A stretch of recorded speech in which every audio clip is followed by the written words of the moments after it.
J'ai besoin de faire un métier qui fait du sens, où je sens que j'apporte à l'autre.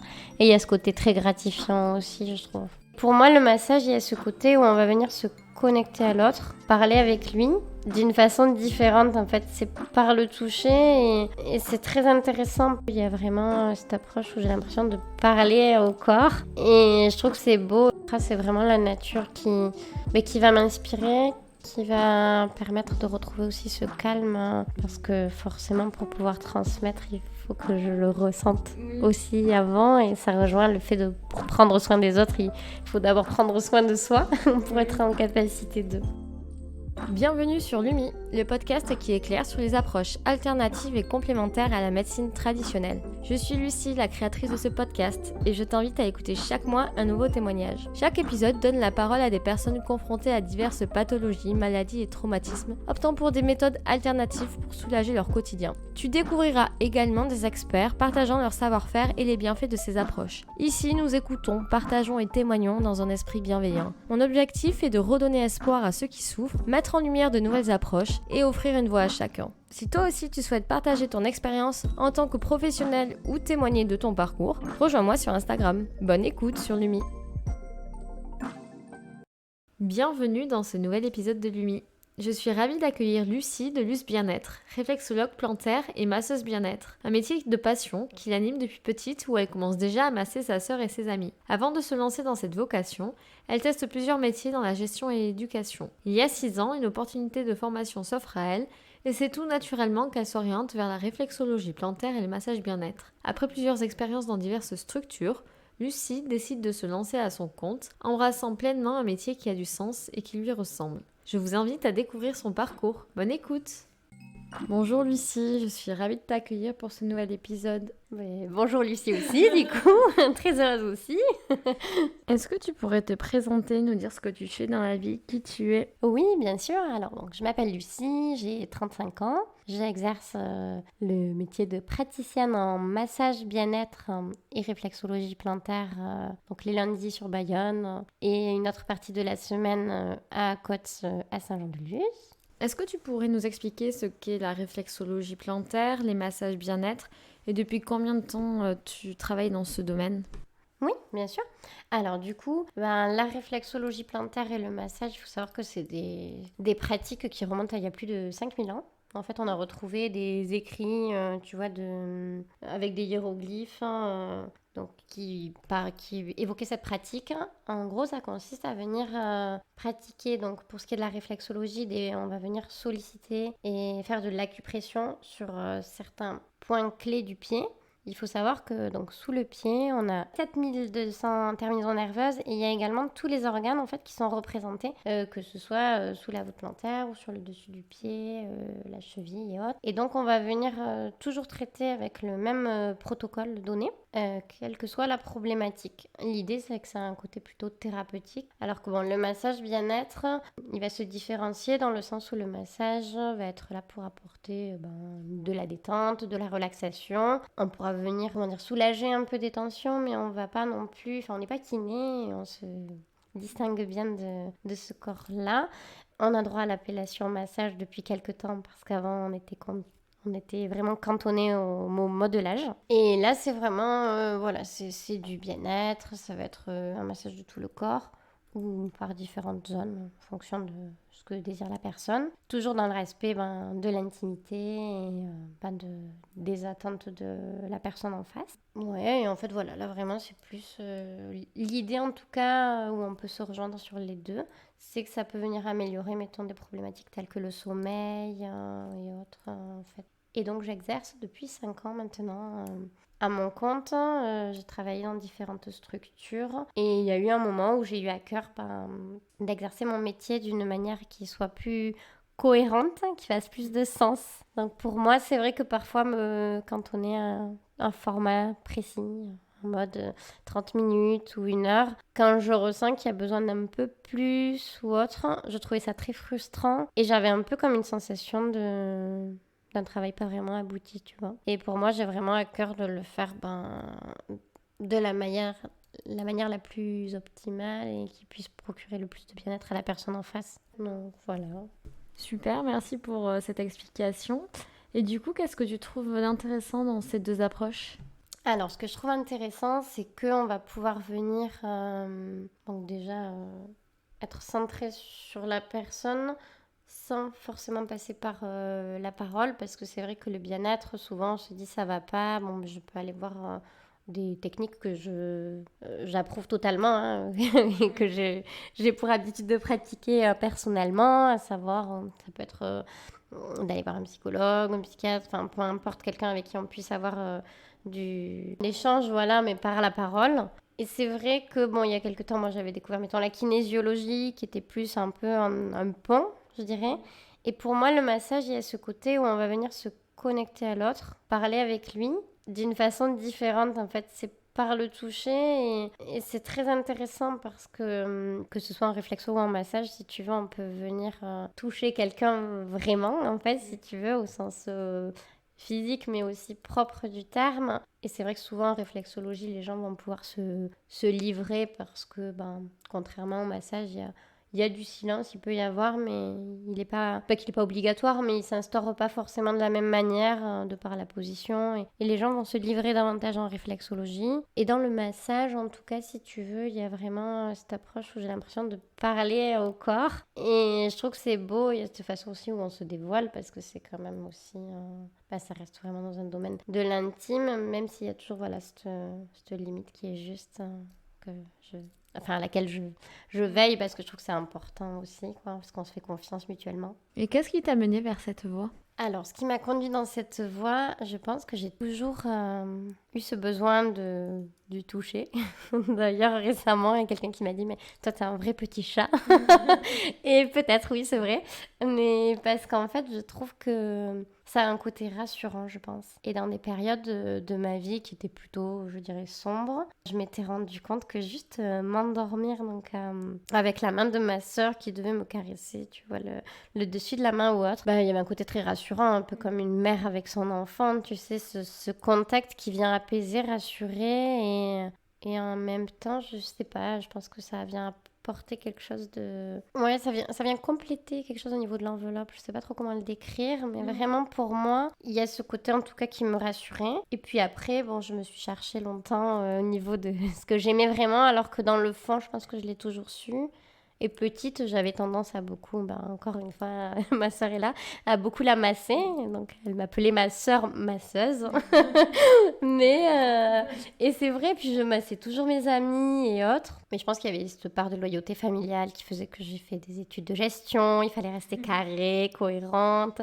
Bon, il y a tout un parcours, je pense, avant d'arriver là. Et en fait, le hasard ou pas de la vie a voulu que, il y a du coup 6 ans, j'étais surveillante et quand on est assistante d'éducation, on nous demande de faire une formation pour faire un certain nombre d'heures en fait d'exercice dans le contrat. Et donc spontanément, je suis allée vers la réflexologie plantaire. J'ai trouvé une école et la personne m'a dit oui, mais on ouvre en fait un titre RNCP, donc il y a cette notion de légitimité qui faisait encore sens pour moi et qui fait sens dans le sens où j'ai eu de vrais contenus. On m'a transmis un vrai savoir, des compétences et des connaissances. Mais c'est vrai que maintenant, je pense que avec la pratique, j'ai moins ce besoin de légitimité.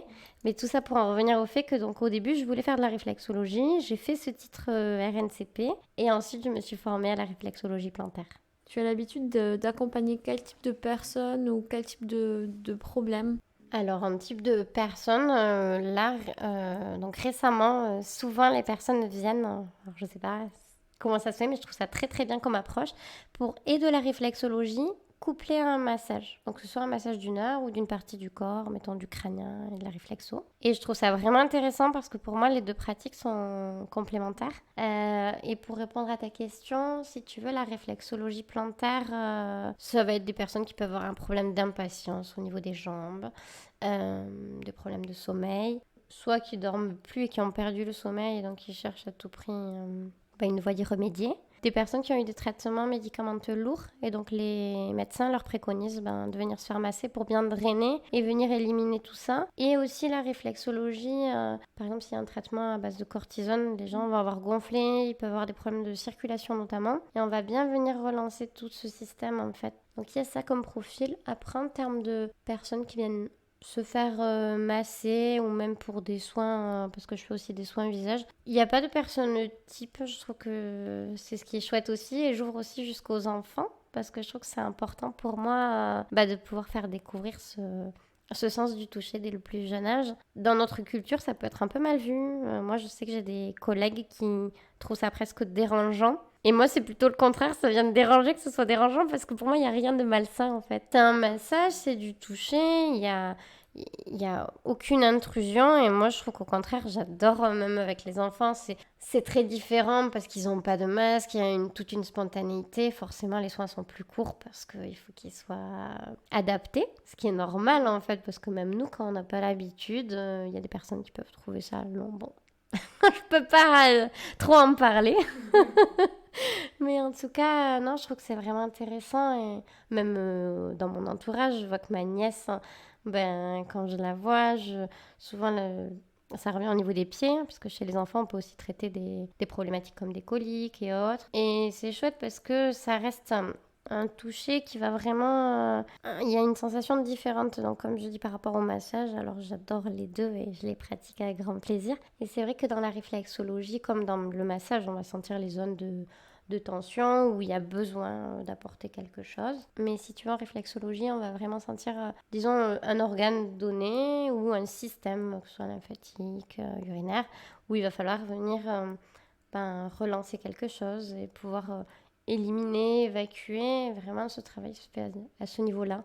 D'accord. Alors en vrai, c'est super intéressant parce que, comme tu dis, les pieds sont reliés à tous les organes du corps, donc tu peux faire plein de choses différentes. Et du coup, est-ce que tu as l'habitude d'accompagner des personnes de façon en suivi ou c'est plutôt des rendez-vous ponctuels? Alors, en réflexologie, en général, on préconise au moins un rendez-vous à chaque changement de saison. Pourquoi? Parce que c'est une période où l'organisme, comme nous en fait, on se sent fatigué, c'est ça, parce qu'il y a un temps d'adaptation au changement climatique. Bon, là en ce moment, on est un peu bouleversé parce qu'on passe du chaud au froid. Donc, mais normalement, au changement de saison, c'est bien. Après, on peut aussi instaurer une régularité avec une problématique à donner en réflexologie. En massage aussi, c'est bien. Et c'est vrai qu'il y a un système de forfait pour que ce soit et plus accessible et qu'il y ait une régularité parce que c'est vrai que ça vient apporter plein de bienfaits et c'est une approche aussi intéressante en régularité. Et ça peut aussi être ponctuel. Voilà, moi je sais qu'en tout cas ma carte elle est assez variée, là elle va changer et elle est assez étendue. Mais parce que je voudrais, à mon sens, que ce soit ouvert à un maximum de personnes. Pas que ça se cantonne, parce que souvent, quand je dis ce que je fais, on me dit ah non, mais moi, je me suis jamais fait masser ou fait masser parce que c'est trop onéreux. Ou alors juste en voyage, parce que c'est moins cher, justement. Et c'est aussi pour ça que il y a des séances que j'appelle de massage découverte. Il va y avoir des séances où ça peut être plus massage. Il peut y avoir du soin visage. Enfin voilà, il y a il y a pas mal de choix. J'ai essayé de faire en sorte d'eux. Et l'idée, c'est qu'il puisse y avoir une zone donnée, mettons, au haut du corps pour que ça reste accessible au plus grand nombre. En fait, ça reste l'idée aussi. Ouais. Et est-ce que tu aurais quelque chose qui t'inspire au quotidien? Je sais pas, un mantra, une citation, une œuvre, quelque chose que tu fais au quotidien? Alors, moi, ce qui m'inspire vraiment, c'est la nature et plus particulièrement l'océan. D'ailleurs, mes soins sont empreints de ça parce que les noms des massages, c'est nos noms de plage. Et oui, moi, je pense que vraiment... et il y a ce côté aussi dans le contact à l'eau. Donc, il y a ce sens du toucher, donc kinesthésique, qui est vraiment présent hein, parce qu'on est enveloppé et on a ce côté rassurant et on en revient à ce que je disais tout à l'heure avec ce côté très maternel, ça nous rappelle forcément cette vie intra-utérine et il y a ce côté rassurant, ce cocon, quelque chose... Enfin, pour ma part, vraiment, ça vient m'apporter énormément et même dans mes journées de soins, j'ai la chance d'être près de la plage. Et si je peux aller, même entre midi et deux, nager et me ressourcer au contact de l'océan, je pense que c'est ça. Plus qu'un mantra, c'est vraiment la nature qui va m'inspirer, qui va permettre de retrouver aussi ce calme parce que forcément pour pouvoir transmettre il faut que je le ressente aussi avant et ça rejoint le fait pour prendre soin des autres il faut d'abord prendre soin de soi pour être en capacité de... Oui c'est vrai et puis suivant aussi le problème pour lequel vient la personne Mais toi, t'es quand même en contact avec elle et t'as des énergies quand même qui circulent. Oui, tout à fait, exactement. Oui, ouais. Et ça, c'est aussi une gestion, enfin, c'est quelque chose à appréhender et qu'on apprend d'autant plus sur et ben, quand on pratique, en fait. Hein. Parfois, c'est dépend, mais c'est pas grave parce que c'est toujours pour apprendre et c'est ce qui est beau aussi. Enfin, moi, en tout cas, vraiment, ce qui me satisfait, c'est de me dire, bon, j'ai besoin de faire un métier qui fait du sens, où je sens que j'apporte à l'autre.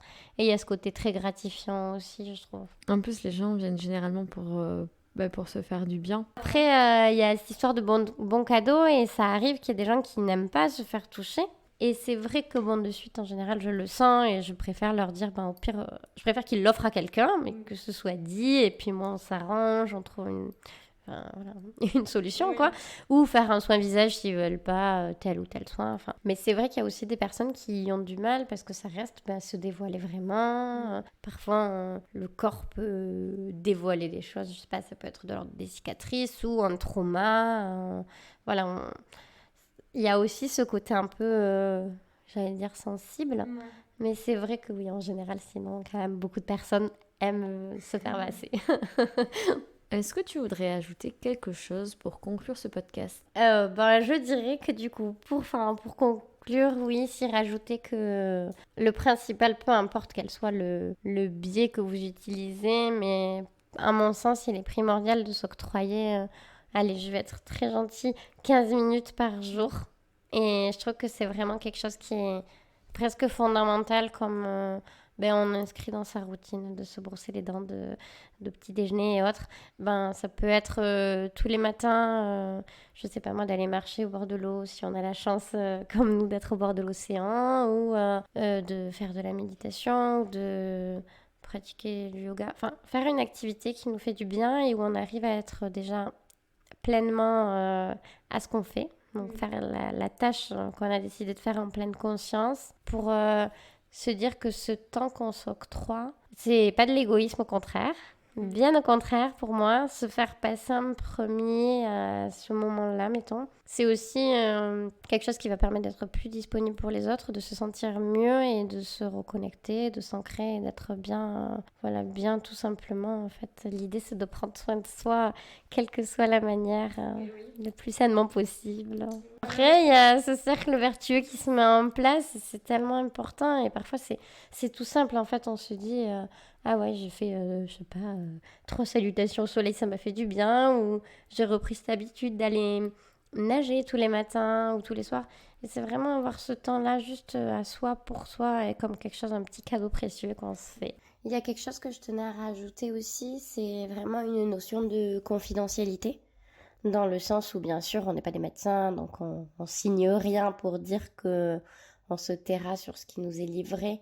Mais c'est vrai que j'ai peut-être à tort pas précisé que c'était le cas, mais il est fondamental pour moi de le préciser à présent. C'est que ce qui peut m'être livré, que ce soit en séance de réflexologie ou avant, ou ce qui peut se passer lors d'une séance, du début à la fin, peu importe à quel moment, et qui peut m'être livré, reste bien sûr entre nous. Je souhaite en effet offrir cet espace où la personne peut se poser, se déposer, et du coup qu'elle puisse venir livrer des choses si elle en a besoin, tout en ayant la confiance du fait que ce sera gardé. Et ça, c'est vraiment important pour moi, parce que ça fait également partie de ce lien de confiance dont je parlais précédemment. Je te remercie encore, Lucie, d'avoir pris du temps pour répondre à ces petites questions et de nous avoir partagé ton quotidien, ce qu'est ton métier. Et puis ça permet aussi à des personnes qui connaissent pas forcément d'être un peu plus éclairées sur le sujet et de peut-être venir aussi essayer une petite séance ou quoi. C'est vrai, oui. Et puis parfois les gens ne connaissent pas. Donc merci beaucoup à toi aussi de m'avoir offert ce temps et cet espace de parole et de partage. Je remercie encore une fois Lucie de Luce Bien-être d'avoir répondu à mes questions pour ce nouvel épisode de Lumi. Si vous avez des informations à lui demander, n'hésitez pas à la contacter sur son compte Instagram lucebien-être64. Elle y répondra avec plaisir. Quant à moi, je vous souhaite un bel été et profitez bien de vos vacances pour ceux qui en ont. On se dit à bientôt sur Lumi. Cet épisode t'a plu? N'hésite pas à le partager autour de toi. Il est disponible sur toutes les plateformes audio. Et si toi aussi tu souhaites témoigner de ton parcours et de ton quotidien, alors contacte-moi sur Instagram.